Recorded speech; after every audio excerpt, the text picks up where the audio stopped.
recordings, but here we go. We are now recording. Okay.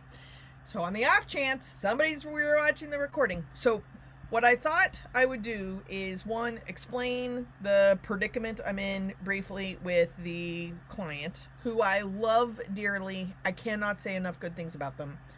Why I put the call out to begin with. Here comes CM, who is probably been friends with me for almost 30 years because we started in kindergarten. The idea of today's kind of call is to explain who the client is, why I did a call out for volunteer Wrangler experiences, and to be completely frank, this is a program that we will be creating and they will love no matter what we do. So if you're coming to me with like, what is the program going to look like? I can tell you the bare minimum, but y'all are going to make it a billion times better. And I'm kind of following your collective lead. As I was saying earlier, Hardy just published a book on board service, which is amazing, and you should all get it. But the only real way that I volunteer, and I think CM is probably going to yell at me. CM, I already outed you as someone who I've been friends with for 4,000 years. But most of my volunteer work is through board service. And there's a million other ways to volunteer, and I could riff on best practices, but I thought, like, why don't I facilitate this conversation, and people who actually are in the weeds of navigating the great, the shit-tastic, and the horrible truths of wrangling volunteers that you can't fire, there's no accountability, there's no job descriptions, whatever, that I can facilitate that conversation better and then really showcase y'all's expertise. And you stupidly filled out a survey. So here we are. So I'll tell you a little bit about the client, and then I'm going to shut up and let y'all introduce yourself a little bit, just because there is such a wealth of experience based on said survey that we'll just go from there. And then the second call, which you do not need to attend, but there were a number of people who couldn't attend this. I'm going to type up all the questions or comments and what we come out of these two conversations, so then everyone has the same information. This is supposed to be zero prep. Y'all, like, maybe brush your teeth that morning, and then I'm going to ask the questions that you tell me to ask you, and then I'm going to take you to lunch. That's basically what you have agreed to. Very, very fancy.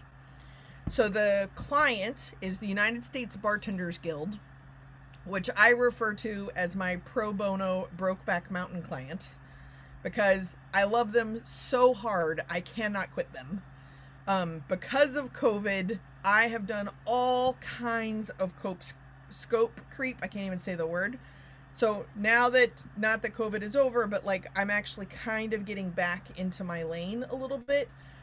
Erika, probably most, what? For you is, because for the grant professionals, I've really only been an MC. Don't tell them that I'm not just a fun person. I'm actually kind of a smart person. And so some of my clients I do diversity consulting work with. Sometimes I'm a keynoter, sometimes I do workshops, sometimes I write curriculums. But for the grant professionals, I wore a walrus costume and sparkles, right? So like, let's keep me in my lane for that particular client. For this client, I do anything they ask me to do, because Brokeback Mountain, I can't quit them. So the national organization has 30 plus chapters, and the 30 plus chapters are broken into 5 regions. Pre-COVID, these 5 regional conferences were the only access to education any of the chapter level people got, and is mostly a drug, alcohol-induced social engagement with education. The weird thing about these people is that they have a tolerance level. So they will be tea-thrashed, but actually show up to the education events, taking notes, asking questions, ready to go. I have never experienced this, so I don't want you to take like drugs and alcohol as they don't want to come to the session. They will want to come to the session and will be drinking probably in the session, even though it starts at 9 a.m. because it's the last morning. Yeah, they're righteously fun. So CM, to your point in the chat, I am a square PTA mom, and they often refer to me as their PTA mom. The head committee that I head up, which was supposed to be like a diversity review accountability group, its official title in the bylaws now is the Fuck Shit Up Committee. I love this group, okay? Like, I have found my little home. I love this group. So, in between the national board and the chapter leaders, they created a new thing that they call the NCC. I can't remember what it stands for. It's probably inappropriate. But similar to NSA, it's kind of the chapter leadership committee, the CLC. So the NCC are kind of the mentors for the different chapters. And they've been around for 2 years and they are tearing it up. They're doing a great job, but it's brand new. And the 2 years have been in COVID, where there haven't been in-person regional conferences. So they're very excited to have 5 regional conferences. The NCC had the idea that the last day of the conference from 9 to 12, they will have a national board leader, somebody who is an active chapter member in that particular region, and at least one local-ish actual living human being who wrangles volunteers. And I will facilitate a conversation about what do you do with volunteers. So your steep competition here is they have never had a training ever on how to deal with volunteers, how to supervise them, how to manage them, how to recruit them, how to retain them, how to recognize them. They've never had any of those trainings ever. This is the first ever, right? So CM, I see your hand, nor am I surprised. So 1 second. So the idea of this is to help them see what they don't even know. Probably the most frustrating thing about how this organization works is what I call the null set, which is like the first time they do something, then the people have an idea of what could happen next time. So this is the whatever we want to do, so that next year this is probably going to be far more structured and actually have kind of a point. I'm the common thread amongst the 5 regional conferences. There's at least 2 of you who've said yes to a region. Because nobody's getting paid for nothing plus COVID, we might lose all of you, and then I will become the volunteer expert. Maybe not, right? So that is what I know. 10 minutes. CM, I know you have questions, and we're going to kind of introduce ourselves. So why don't we do questions first about my intro, and as you ask questions, you can kind of introduce yourself. And then if you don't have any questions, then I'll call on you to introduce yourself. So CM, break the ice. A little scary for me because you've been friends with me basically my whole life. Go ahead, CM. Yeah, I think since 2007. So does that put us on like a 15-year timeline now? I actually thought it was before then. So now you might actually be in competition with Eliz. She's got it written down in a journal too, I'm sure. So, okay. So my question is, are they recruiting volunteers for their own board service? What's the recruiting volunteers thing with the bartender? I'm not clear on that connection. So don't take anything literally.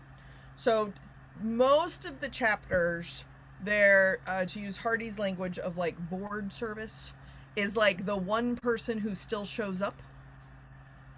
So that one person does the unofficial 8 roles, and they do it barely. So the idea of like, you could actually ask people to serve in a specific position for a length of time, that's new. And then I would say that the groups that do have like 3 or 4 people who are slated, I'm using air quotes because they totally do not know these words, slated as like an executive officers, almost none of them have actually lasted a year. So it's kind of like, I showed up. They are still, this is very common with organizations, but they just got like all the bank accounts under control because they used to be like the wild, wild west when it came to money. They're getting like branding under control, right? Like but that's all brand new for them because they've never thought about it. So the idea of recruiting, that word will be brand new. And it can be applied to recruiting attendees to attend your educational programs, recruiting sponsors to pay for said educational programs, recruiting people to serve on the board or volunteer, or recruiting even members for the organization. So all of the words mean all of the different facets that they could mean, and you get to pick which one you want to share because they don't know nothing. Helpful? CM, do you want to introduce yourself since you asked a question, and then we'll go around and people can ask questions and introduce themselves? Yes, but I have more questions when we're done. Hi, folks. I'm CM. Pronouns she, her, hers, or they, them, theirs is fine too. I am coming to you from the Central Oregon coast in Newport, and I work at a university, and I'm director of 2 federal grants, which are kind of like nonprofit organizations, and have a background in queer leadership and liberation work, and have recruited a lot of volunteers for a lot of different things. So yeah. Yeah, like political stuff, activism stuff, local stuff. Basically, once you're on CM's list, you're gonna get asked to do something. It could be a chili cook-off, it could be a telethon. Who knows? But she's like a serious bank of experience, and they're gonna love you in Portland. So thank you, CM. And I know you have more questions, but can we do the icebreakers? Just so you know, CM asks questions. Like, that's her love language. That's what she does. Okay. Erika, since you're driving, is this a good time for you to ask questions and or introduce yourself, or do you want me to come back to you? Sure, I can ask, or I can introduce myself on staring at the back of a tomato truck. So it's wonderful. Sounds great. In my hometown, so it's an easy peasy drive. So I'm Dr. Erika Harney. I'm out of Dayton, Ohio, but originally from Lexington, Kentucky. And I own a consulting practice. I met Jess as our MC for the Grant Professional Association, like she mentioned. While I have my own consulting practice working with a nonprofit, I also manage the Murphy Family Literacy Foundation, which my husband and I started. But I think most relevant to also this conversation is that I was an executive director for a national association, so very kind of similar to this group, which is kind of exciting. With at the time we had 65 chapters around the country, and then consequently my dissertation was on board service of membership associations. So it's something that's near and dear to my heart. And then I also have taught virtual volunteer management and nonprofit management for an online international university. So probably the most relevant stuff for the conversation. Super duper. And did you have any questions about my possibly terrifyingly nebulous description of what we're doing? I don't. Are we allowed to have beverages like while we speak? That would be really interesting. It is, but that's not very relevant to the content.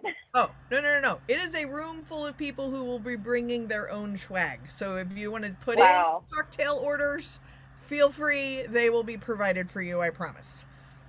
Wow, that's amazing. That's a new one on me. I know. There's a lot of things about this that are not your typical client, but they're great.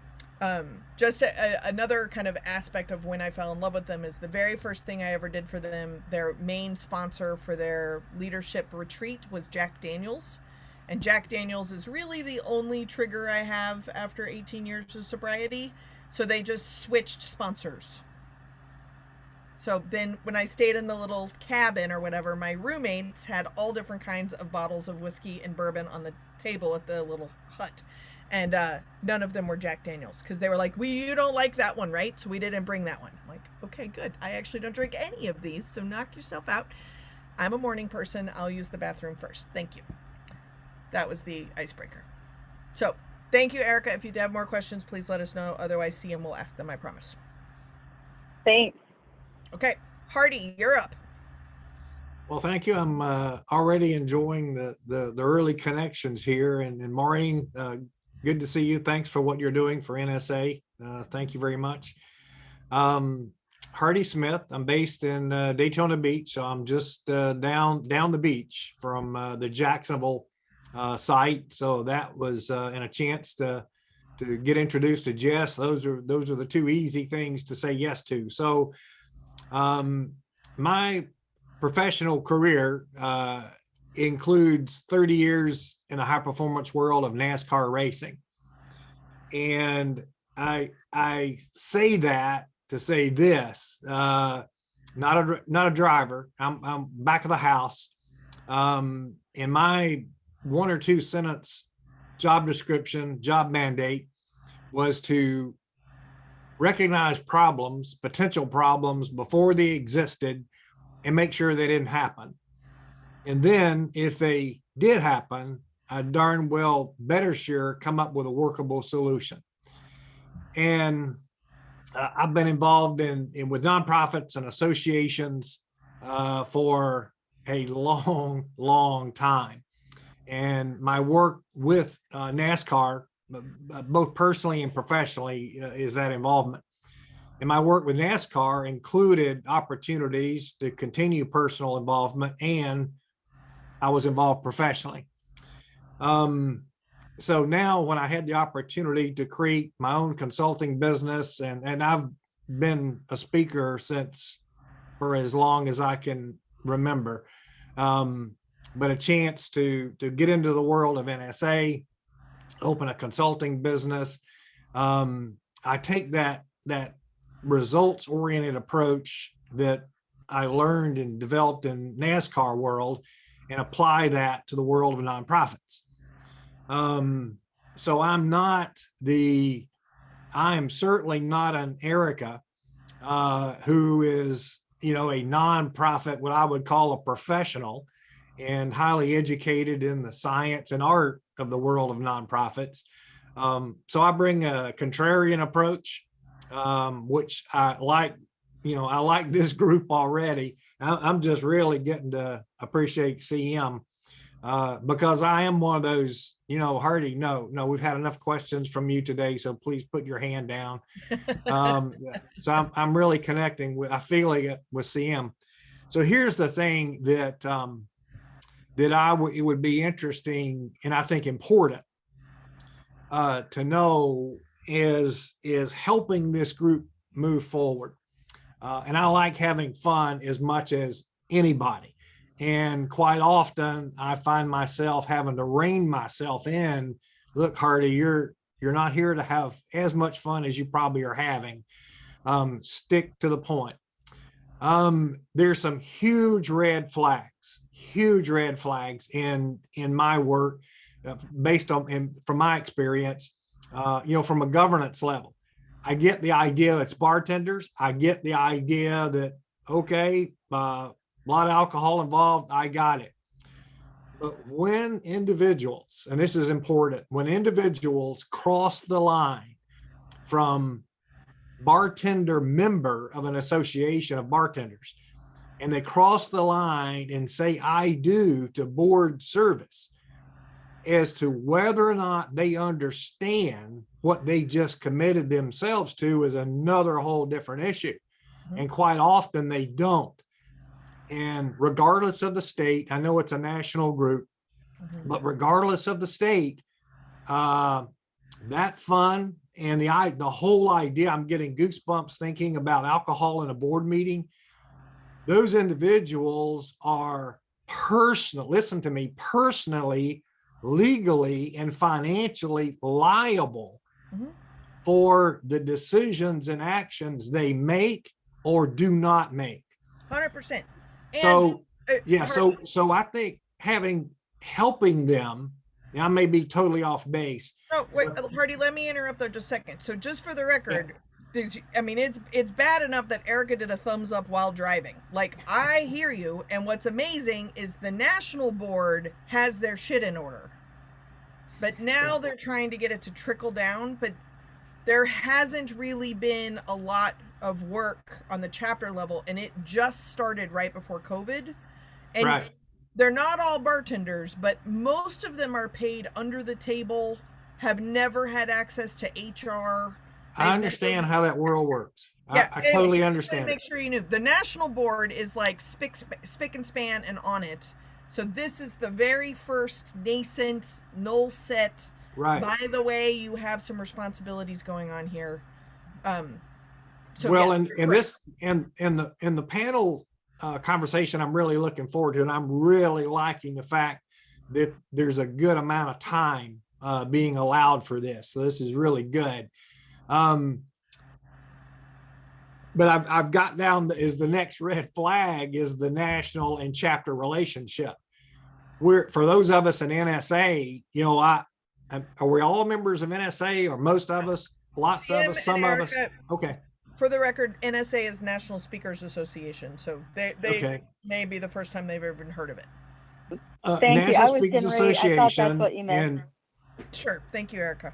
Sorry. And it's no secret, but the National Speakers Association, I'm using this as a reference because we do have members, is going through similar issues with local chapters. And it's not unique. So it's not unique to the bartenders. They just happen to be starting.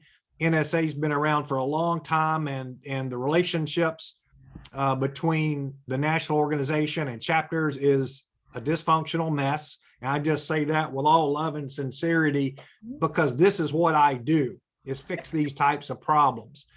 Now, other organizations and associations are having exactly the same issues. Mm-hmm. And the problem is, again, I think this is an important point. If you want to get into the hamburger business and you decide that you want to apply, and then you're awarded a McDonald's franchise, you don't make up your own rules. You don't decide how much ketchup or mustard or put mayonnaise on something or not, or no pickles or onions. McDonald's tells you that. Mm-hmm. Well, the issue that NSA and letting the horse out of the barn has been to not have a strict enforcement of a local chapter is a franchise of the national organization, but the national organization is trying to fix this broken relationship after the horse is way out of the barn. Girl Scouts USA is going through this, and it's not unique.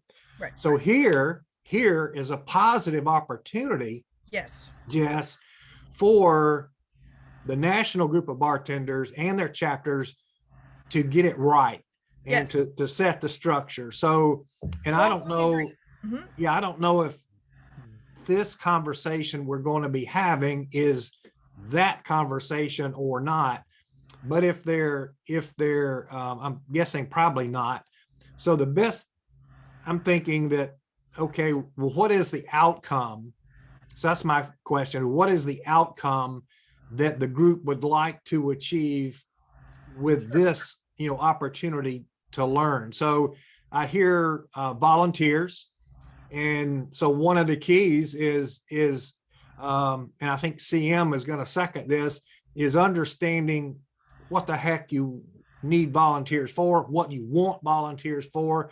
The worst thing in my experience you can do is say, hey, volunteers would be great, and let's go out and get some, and have no idea other than it sounded good on what the heck you're going to do with them. Absolutely. So that's one conversation. Then another conversation, I think, where we can offer some good tips is for those who are in board leadership positions. Here's some tips on how to help get you started and create some structure points that'll help you move, to the next level of organization. Sure. All of those things are super awesome. And what I love the most, Hardy, is the idea of let the horse out of the stables, right? So what's kind of happening, if we're going to keep that metaphor going, and then just for the sake of time, Maureen, you're up next for introductions. But I think to keep that metaphor going is the national board has purchased some land. There are 5 stables in it, or 5 setups of stables. And now we are shopping for good horses. What does that even mean? Right? So no horses have been let out. Now, historically, same, right? Like dumpster fires galore. But we're moving forward into, we are going to intentionally look for good horses. So I would say that one of the outcomes is the national organization is probably even looking who is coming to this conversation to assess the weaker and the stronger of the actual chapters themselves, because that really hasn't been done either. We're not, all of the points that you came up with, Hardy, plus the ones you didn't mention, and Erika, the ones that you're thinking of that gave you the thumbs up, those are not going to be solved in this. And the panel isn't 3 hours. The whole thing is 3 hours. We get to tell them how much time we want for the panel. I'm assuming at least an hour and a half of it would be the panel. But this is what I mean by the nascent conversation, is that can we start something and then go from there to think about where it's headed. I really like the idea, and I think they would second it, that COVID has actually done a lot. This is hard to say about the hospitality industry, but it's actually done a lot of good, because it took a lot of the steam out of the bad practices that were happening, because they lost all their members, they lost all their volunteers, they lost all their jobs, and now they're starting over. So in that sense, I think that's good. Yep. One other quick comment, and you mentioned earlier about best practices. I'm just going to tell you, there's a whole lot of, quote, best practices that are used in the world of nonprofits and associations that suck. Mm-hmm. And the only reason they're not best, they're just practices. And they just get used because that's what was used before them and before them and before them. And then we sit around in the world of nonprofits and associations wondering, geez, why doesn't we keep doing all these things? Why doesn't any of it work? Well, duh.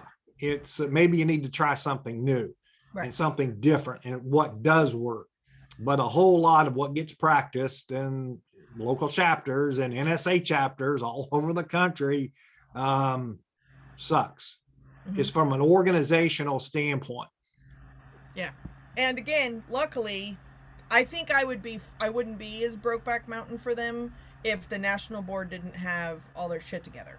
But they do. And so there's all this cool opportunity I'm super stoked about. So, Maureen, thank you, Hardy. Maureen, do you want to introduce yourself? You are slated for Chicago, which will be with Eliz. Woot woot. Do you want to introduce yourself to the group and any questions or anything that you may have about my kind of intro or what's happened so far? Hi, I'm Maureen Mahoney. I work for the National Speakers Association. I am the director of online learning, so I do all of our programming and all kinds of other things. No questions. It's funny. I'm an improviser in Chicago, so I'm yes and to everything, and I'm just learning from a lot of you. I probably am like the lower man on the totem pole here, but it's funny. We talk about this, the Bartenders Association or the Bartender Guild. It reminds me a lot about the theater, what's been going on within the theater world. They were having the same issues before COVID. So I know our local theaters here have put a lot of, things in place from an HR perspective that people can go to, because there have been no HR in the past. So it's pretty familiar, but hopefully I can bring some kind of expertise. So yeah. Well, and Maureen, in our initial conversation, you're underselling the relevance of the theater, because this is also getting to, like when Hardy mentioned alcohol at board meetings, that is discussed at every national board meeting still, because that's like a culture change.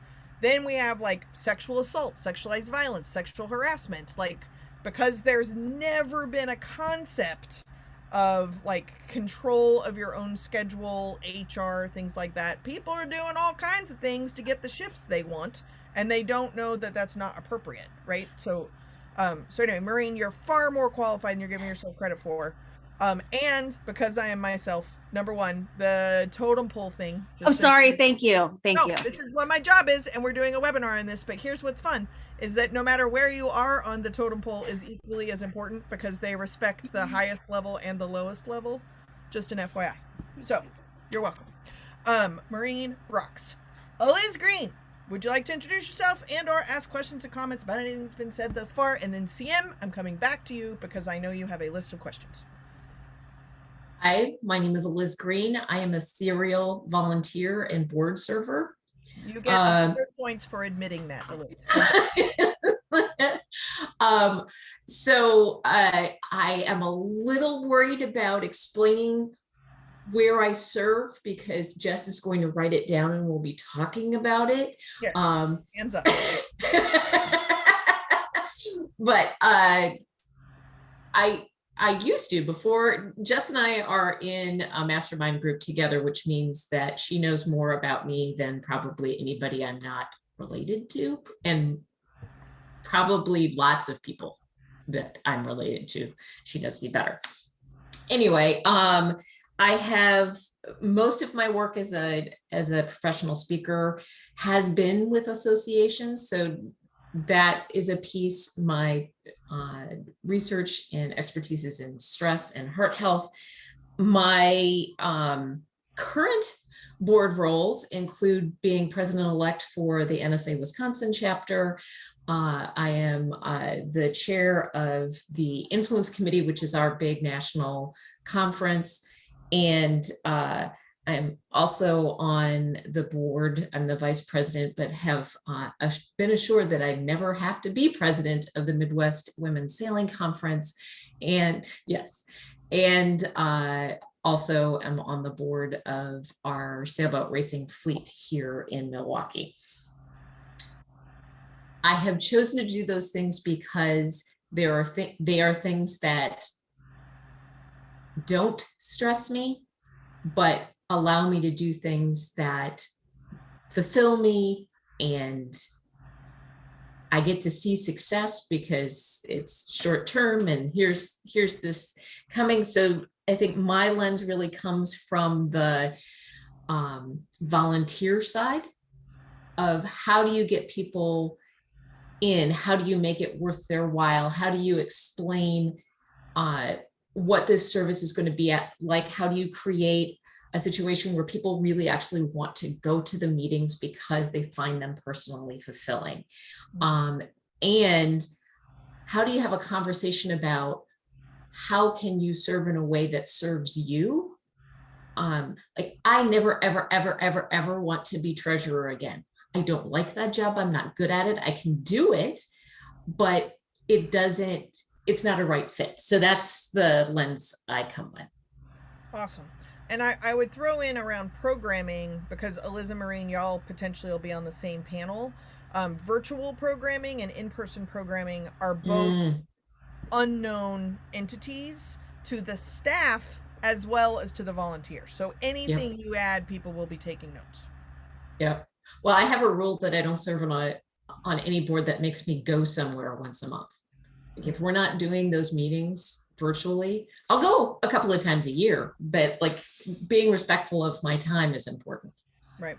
All right, Erika, thank you for not be driving anymore. I just wanted to welcome you visually to the call, so thank you very much. CM, we're back at you. Oh, go ahead, Erika, sorry. Just kidding. Flash. Okay, CM, back to you. Because I love you dearly, and I know you have 100,000 questions. First off, just for fun, have any of them been answered? I don't think so. No. Great. Okay. I was getting excited that maybe I was making progress. Hit me.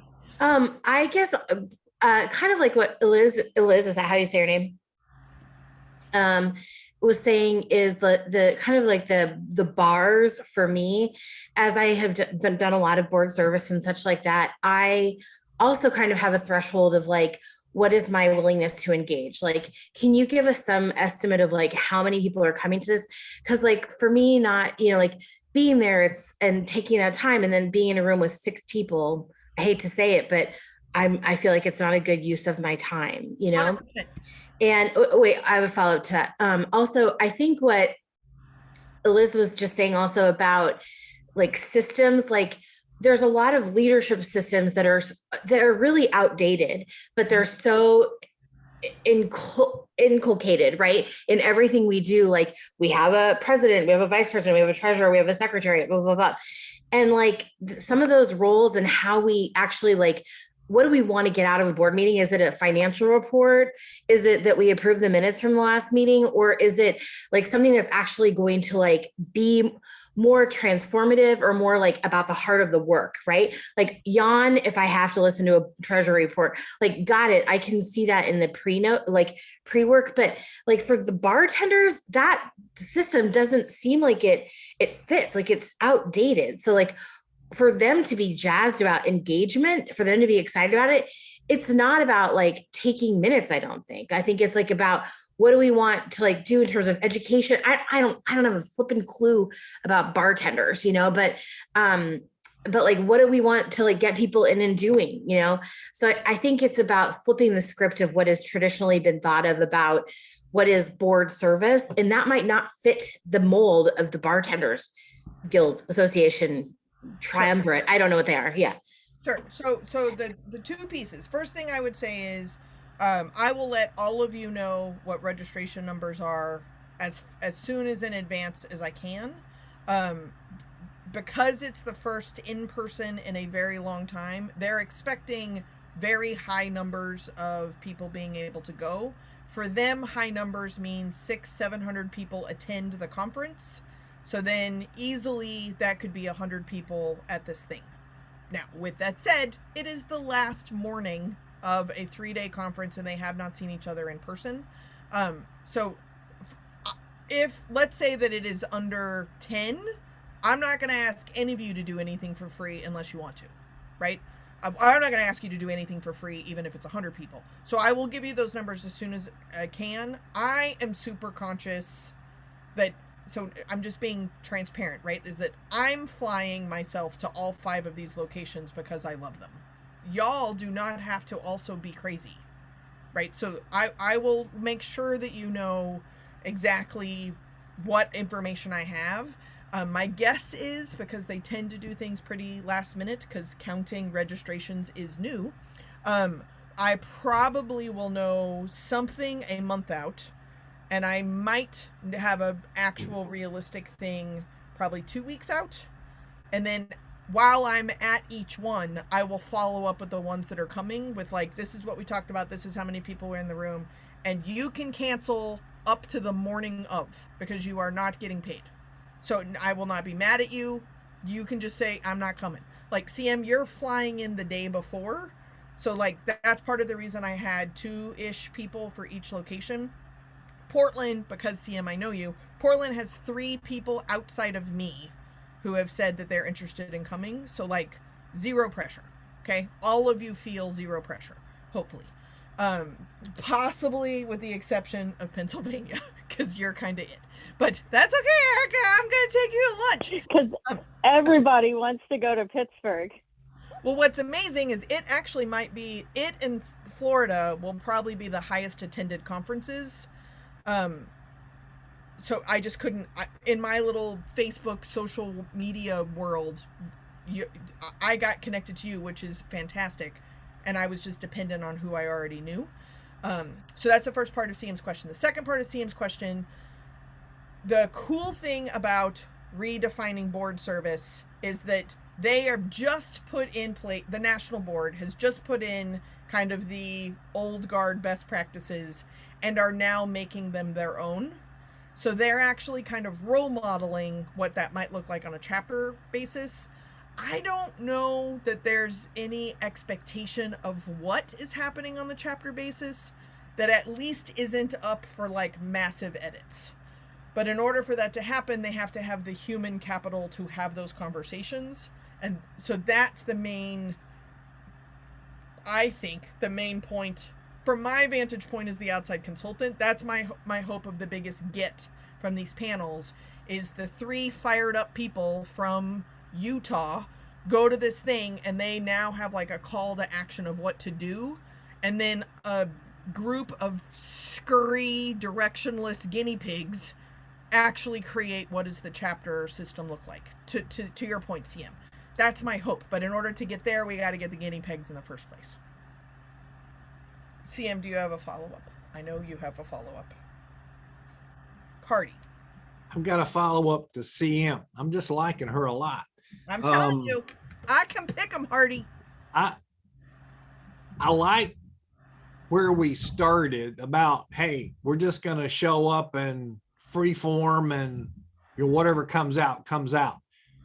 Now, having said that, it in my brain of just Hardy world where structure is always just yelling at me, would it help this group, having heard a description of kind of, where they're going to be, but would it help, Jess, to have some sort of structure for this session that can be pre-advertised on what they can expect to get when they show up, such as how to recruit, retain, and lead volunteers is a topic, Right.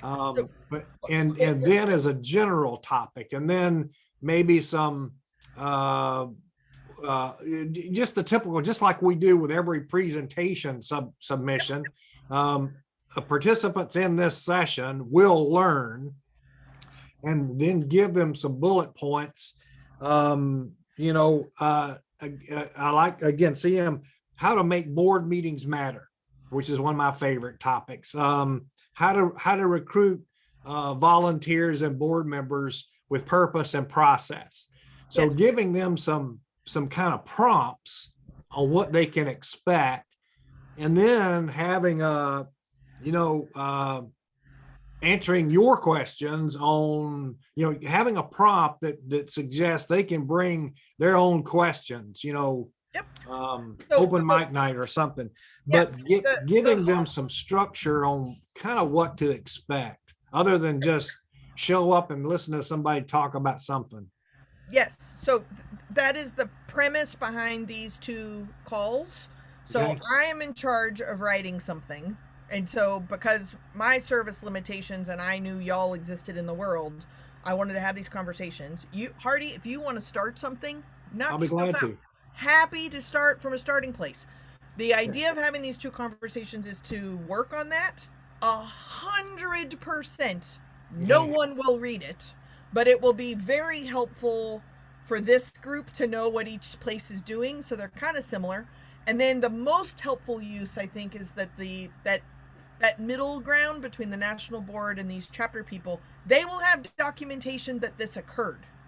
So then next year, when they decide to do something that's more structured or something, they have a starting place. Does that make sense? Sure. The frustrating thing I think I have when I loop my friends into bartender things, because I post about them all the time because they always need stuff. The frustrating thing is that they are 1,000 times different than you're expecting, and 1,000 times different than you're expecting, right? So the room will be jam-packed with people who are ready to learn, and they don't use email. I have to teach the committee members how to doodle. They have no idea what these things are, because they don't even clock in and out. They just get paid cash often. Now, some of them are label owners, right? They're running their own business. Some of them run their own bars or their own restaurants or managers, but the organizational systems kind of stay the same. The initiative piece that's also a really interesting thing is I make a joke, because I used to wait tables, right? So I make a joke that when you wait tables, you have all the freedom and independence to work whatever hours you're given, to pay whatever taxes you want to. You get to do whatever you want. Look at me, I've gone rogue. Except I know that I have to use this knife to cut these lemons this way and put them in this container, which is stored in this place. And I have to do that before I leave. So they're all these rogue people waiting to be bossed around, if that makes any sense. So the impact of even just this casual conversation will actually lead to real things that they do, because they're that eager. They just don't look it, they won't smell it, and they won't act like it, but they are. Does that make sense? So Hardy, if you want to start something, you just volunteered. Look at you being on theme. And then just email it to me, and I'll add in some of the other bits, and then I'll forward it out to the entire group before the first one. That also gives people an opportunity to be yeah, I'm out. No, I don't want to do this. Or oh, this actually seems way less pressure. I'm happy to do it. Erika, it looked like you had something you wanted to say. Yeah, so I've got some, so when I managed AFWA, I already have some content that I'm happy to share, learning objectives, but then also we did quite a number of like chapter leadership webinars and other pieces that I'm happy to share that we can kind of pick through if you want, or we can start from scratch or anything like that. But if it's helpful, I'm happy to share what I've got. And if we want to pick pieces out of it or leave it on the table, I'm happy to share that. Awesome. And share anything you want to with me. That sounds great. Sarah, who's a friend of mine from Toronto area, she actually has an online course on volunteer and employee recognition. And no pressure, Erika, but she just sent over the like free login to that, which I gave to the executive director. His name is Aaron. He's a really wonderful guy, who also was like a waiter turned bartender turned restaurant manager, and now he's the executive director, right? Like, they've really done amazing things, but it's a little different than like a realtor association. Anyway, so I gave Aaron access to that course. He's going to take the course before these panels to also give us some guidelines and inputs of whatever. So you can share anything you want to with me, and then let me know if it's okay to share it with him. He is like an addictive learner, so he will take and read everything that you do. I don't even know how he has time to do that. I think he's compensating because he like has a high school graduation or a high school diploma, and so then he's like constantly consuming anything I send him. So happy to do that. CM, I saw your hand. What is the funding source? Like, how do they have a stable income source to like fund these regional conferences and such? Do you know? They do not have a funding source. It was membership pre-COVID. They changed their membership model, again, kind of taking COVID as a time to do that. They gave everybody free membership for the year, and that because almost everyone lost their jobs, right? They do have a foundation, which, again, I'm about to tell you something I'm not going to do. Hardy's drinking because he'll spit out his nose. So they have a foundation that was set up because a popular person was hit by a drunk driver, and he had insurance, so he just gave the money to the guild, and the guild set up a foundation. That foundation, again, no one drank beverages. That foundation had never had a board or a system or anything, but people could apply. I know Hardy's puckering. They could apply for like some assistance or something. So COVID happened, and for no knowledgeable reason, Jimmy Kimmel, the Killers, played on Jimmy Kimmel and announced that the Bartending Foundation exists. So I think CM, I vented to you about this. So overnight they had $10 million. They recruited 500 volunteers who were members who just lost their jobs to read 60,000 applications, which they processed and gave away $10 million, $500 at a time in 3 months. Like, that's who this group is. They're amazing. So then at the last national board retreat, which I was at, or facilitated the last board retreat, I was like, now, the question is, it's not that that wasn't amazing. I mean, clearly you have done the impossible. That's the language they use. But I said, now, can you do it again on purpose? And so that's their kind of like fuel now. So the foundation just started getting a board together. They're just starting to think about it. So this is the guild, not the foundation. Big alcohol brands or big supplier vendors, this is a very easy sponsorship, especially when it gets their brands in front of the people who are deciding what's on the shelves. So they give a lot of money to the foundation or to the board, but it's very specifically earmarked primarily for regional or national level education programs, or more likely cocktail competitions. Insert something I've never had to deal with before. So let's pick Absolute gives the guild $200,000, but the only thing they can use it on is a cocktail competition where Absolute is the only main ingredient. So they have money that is very limited. So I will admit that when I first started working with them, I was like, oh, this is going to turn into a thing. But if this is going to turn into a thing, it's because I'm going to be like the Hennessy sponsored diversity consultant, which I'm going to have to like wrap my brain around. So that's their funding source. Almost everything they do that has been educational. Notice I'm not talking about boards. I'm talking about educational programs. But most of their programs are in-house volunteers who have a hobby. And in the last 4 years that I've been working with them, they just started realizing that like a bartender who goes to yoga maybe shouldn't be teaching the ergonomics class, but they could get an ergonomics specialist who then learns what bartenders need and then teach. Like that's happened in my tenure with them, right? So like, excellent, good movement, excellent. But that's kind of where they are at.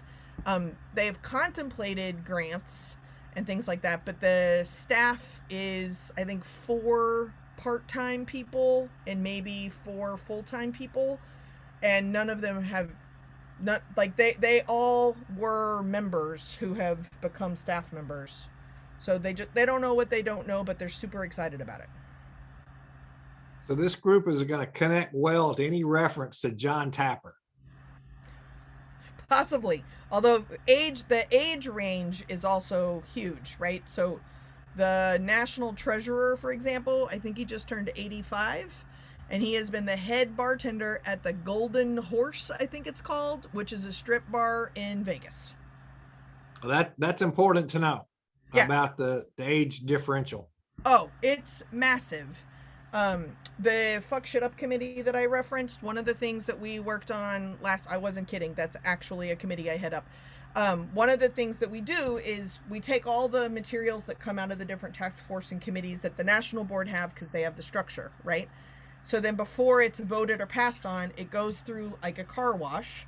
The idea of this committee was a member at large committee to look at it from different eyes and different perspectives to see who it's leaving out. That's where the diversity stuff comes in.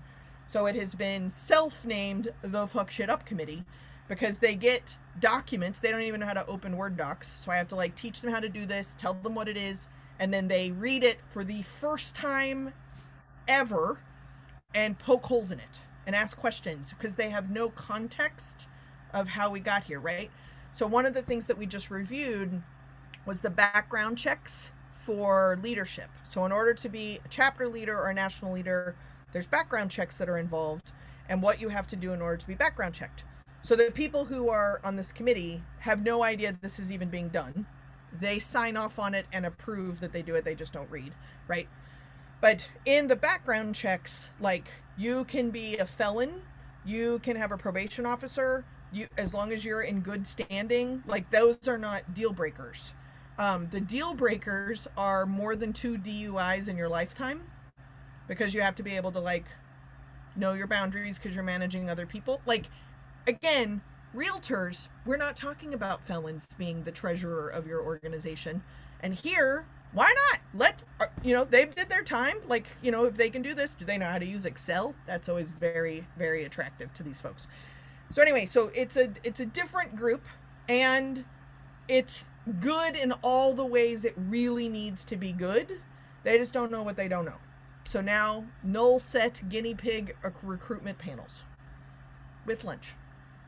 I think it'll be important to, while some things are like one-on-one structural things, I think it's also going to be very important to relate ideas and suggestions that connect to who they are. So if I, bring something off the shelf of here's the way nonprofits are supposed to be run, and just think that this one is supposed to be run like that other one.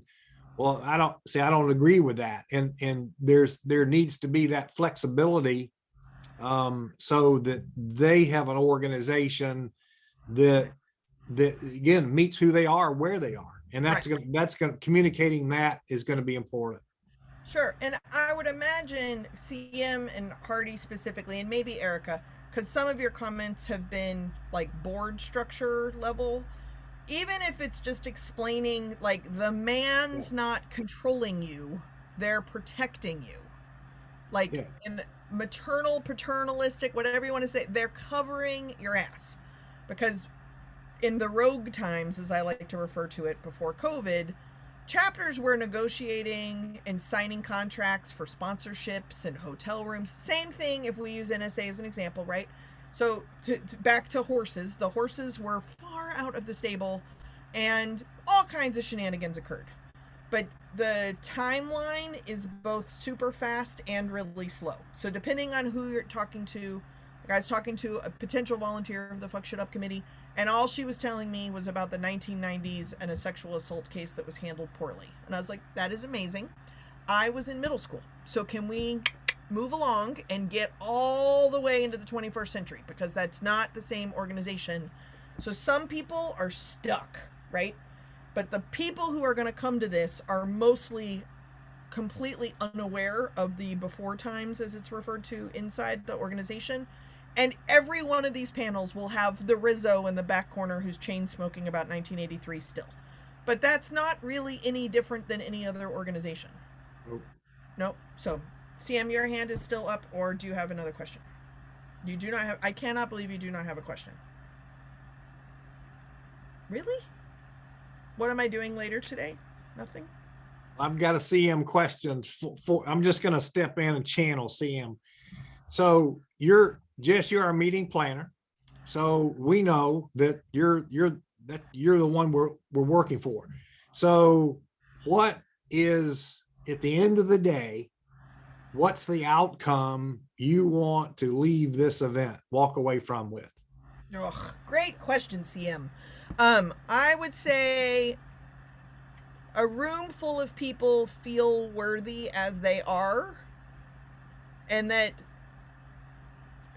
the coolest thing that they don't necessarily know is cool when compared to other nonprofits is the community piece is handled, right? Like, they are loyal to the nth degree, which is why we call them dumpster fire people, but the Rizzos in the corner who are complaining, they're complaining because they still care. Like, nobody just ghosts this group.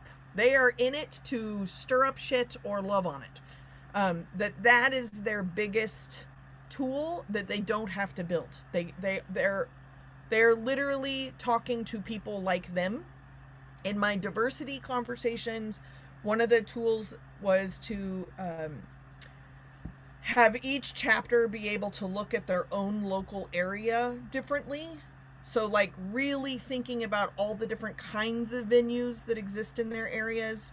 Each state has very different, like, liquor laws, and so they'll kind of go down a rabbit hole of that. But you have different places that use hospitality. And when you can identify these different places, even if you're in Utah or you're in New York City, you can be intentional about your locations of your programs, who you're inviting to the programs, who you're inviting to present the programs, but also just the importance of the invitation of being like, please come here. The irony, Hardy, is they're being invited to this to feel invited, to then encourage their own invitation of other people to feel invited. That is if that happens in 1 of 5, I will be thrilled. Everything else is like extra and probably over their heads. Okay. Anybody want to quit? Nope. I did not actually see a solid yes or no nod from CM, so I'm going to take that as a holding pattern. Erika, have we scared you away? No scared away. Okay. No, I have seen it all, like within the chapters where I was ED of the national organization.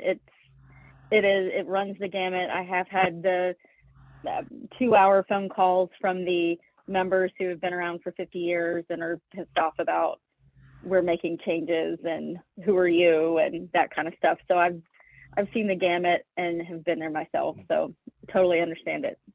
Awesome. And excited to share too and help. Oh, that's amazing. Yeah. So Hardy, since you agreed stupidly to draft up something, we're inviting chapter leaders and potential chapter involved people. That's the language I would use.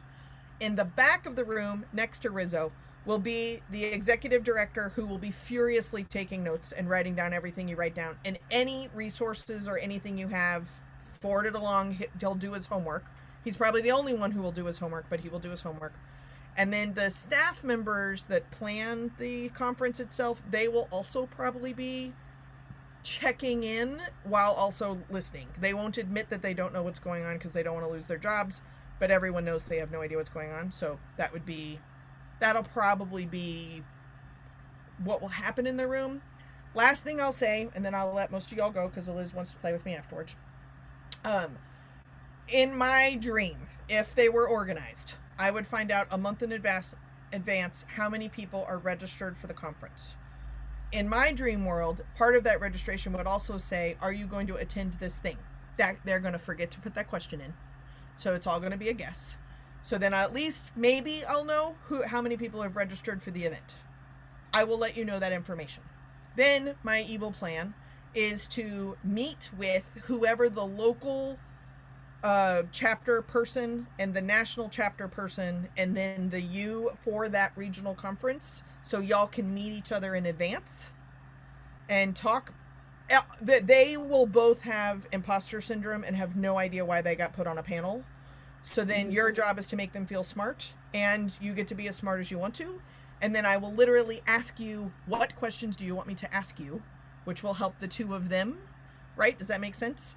And then we will show up and it will be totally different. Someone else will show up. That person forgot about it, or they're in the hospital because of whatever they did last night. And we'll work with whatever it is that shows up in the room and have a good time. And then I will take you to lunch. Marty. One final thought that I think you've really got, you're to be commended, Jess, on doing something extremely important. And helping someone that you really feel a passion for helping. So passion is something I want to just share this. I know from coaching and youth sports, it's a whole lot easier to work with someone or a group of individuals who have a passion for a cause or a passion for a game or a sport than it is to work with someone who has zero passion and not even sure why they're there. They're just showing up. Mm-hmm. So I think this is tremendous. I'm reading, you've probably read it before, but the $100 startup.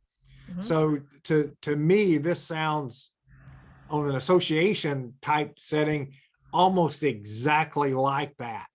Of how you build that community and organically and all of that. I think the passion is great.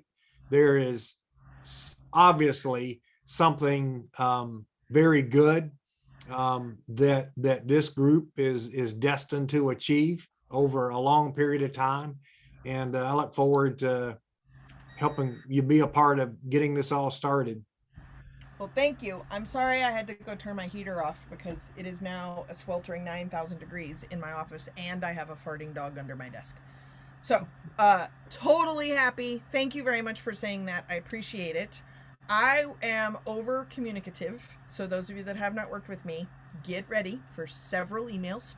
But I will do my best to be clear in what is all in the email, and it will be ridiculously repetitive. So if you skip one, the next one will have that stuff in it. The next one of these calls is set up for the 21st, I believe. The people who could not definitely be on this one can be on that one. I don't know if they'll show up. Maybe they will, maybe they won't. But Hardy, if you want to work on a draft before the 21st, then I can use it as a starting place for that call. And then the next communication will be, we have now had those calls. So this is where we have whatever. CM asked a question of what is the length of the panel?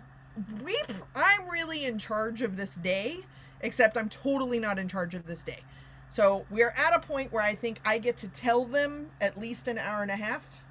The two volunteers who head up this kind of middle level, I'm supposed to be getting a call scheduled with them. I also invited them to these calls, and that didn't happen because I did it on a Friday. It was my fault. / I didn't want them to be here. I wanted them to feel invited. Anyway, so we will also talk and kind of review that, see if they have any thoughts or comments or ideas. They're new officers, co-chairs, I'm using air quotes, this year, so I haven't actually met them one-on-one, but they've been in sessions that I've done.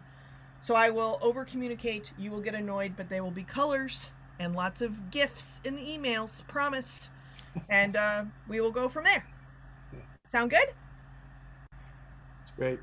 Super duper. Okay, Hardy, I'm going to see you in Florida. Erika, I am going to see you in Louisville. That is officially occurring. Maureen, I will see you on Wednesday or Thursday. Thursday. That thing I just registered for my own webinar, FYI. And CM, I get to see you in Portland, which is not soon enough. And Lauren and the dogs say hello. Okay, I'm stopping this, and then Eliz has to talk to me about something. Farewell. Nice meeting you all.